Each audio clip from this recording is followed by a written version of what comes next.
বন্ধুরা, মানুষের জিহ্বাকে মাইক্রোস্কোপে কেমন দেখায়?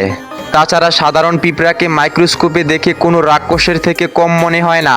তাছাড়া আপনি কি কখনো গাভীর দুধকে অণুবীক্ষণ যন্ত্রের মাধ্যমে দেখেছেন? যদি না দেখে থাকেন তাহলে চিন্তার কোনো কারণ নেই, কারণ আজকের এই ভিডিওতে আপনারা এমন কিছু দেখতে চলেছেন যেগুলো আপনার জীবনে প্রথমবারের মতো হতে চলেছে। তো অণুবীক্ষণ যন্ত্রের দুনিয়া প্রবেশ করার আগে ভিডিওটিতে লাইক দিয়ে চ্যানেলটি সাবস্ক্রাইব করে ফেলো। বন্ধুরা, আমরা যখন খাতায় লিখে পরীক্ষা দেই তখন কি তোমরা ভেবে দেখেছো কলমের নিবের ভেতরে কি চলে?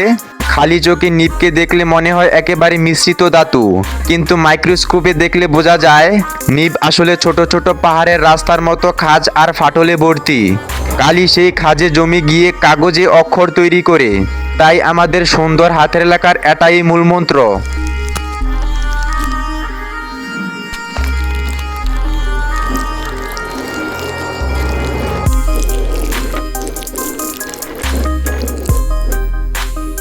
ফিঙ্গারপ্রিন্ট কিভাবে কাজ করে আপনি হয়তো জানেন না। পৃথিবীতে প্রত্যেকটি মানুষের ফিঙ্গারপ্রিন্ট আলাদা এবং তাদের গঠনও একেবারে আলাদা হয়ে থাকে। মানুষের ফিঙ্গারপ্রিন্টগুলো আসলে কেমন হয়? যখন আঙ্গুলকে অণুবীক্ষণ যন্ত্রের নিচে রেখে অনেক জুম করা হয় তখন কিছুটা এমন দেখা গিয়েছে। আপনার আঙ্গুলে এই লাইন দেখতে পাচ্ছেন। লাইনের মধ্যে ছোট ছোট গাম বের হচ্ছে। এই প্রত্যেকটি লাইন একে অপরের থেকে আলাদা হয়।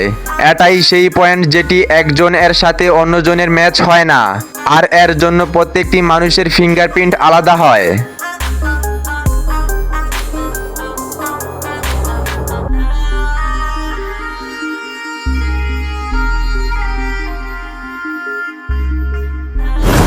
পৃথিবীর মধ্যে অন্যতম বুদ্ধিমান এবং পরিশ্রমী প্রাণী হলো পিঁপড়া। পিঁপড়াকে অণুবীক্ষণ যন্ত্রে দেখে আপনার মাথা ঘুরে যাবে। এটি হচ্ছে পিঁপড়ার চেহারা, যেটিকে কোনো শয়তানের মতো লাগছে।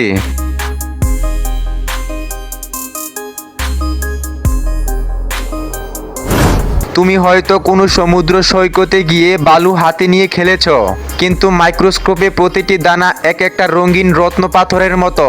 কেউ স্বচ্ছ, কেউ সবুজ, কেউ লালচে। আসলে এগুলো বিভিন্ন খনিজ পদার্থের টুকরো। মানে সমুদ্র সৈকতের প্রতিটি বালিকণাই যেন এক একটা মহাকাশযানের টুকরো।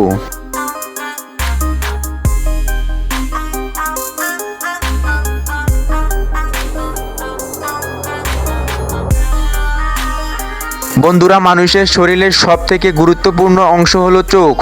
এই চোখ ছাড়া আমরা পৃথিবী দেখতে পাই না। কিন্তু চোখে অণুবীক্ষণ যন্ত্রে কেমন দেখায়?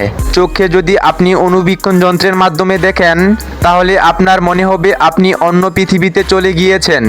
আপনারা দেখতেই পাচ্ছেন চোখের মাঝখানে অনেক বড় গর্ত দেখা যাচ্ছে। তবে এটি কোনো গর্ত নয়, এটি হচ্ছে আমাদের চোখের লেন্স।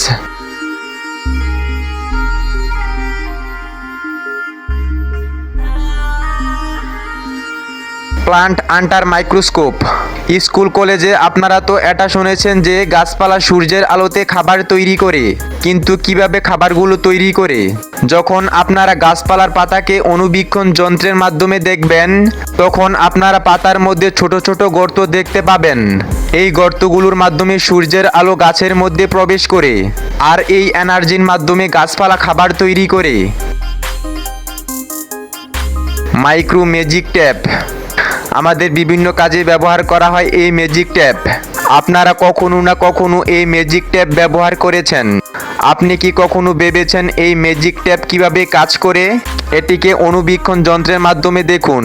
এটিকে দেখতে কতটা অদ্ভুত লাগে। আসলে এই ট্যাপের একদিকে অনেক ছোট ছোট হুক লাগানো থাকে আর অন্যদিকে প্লাস্টিকের অংশ বাঁকানো থাকে। আর এর জন্যই যখনই আপনি ট্যাপকে লাগিয়ে দেন এর মধ্যে থাকা বাঁকা অংশগুলো হুকের মধ্যে লেগে যায়। আর এভাবেই ম্যাজিক ট্যাপগুলো কাজ করে।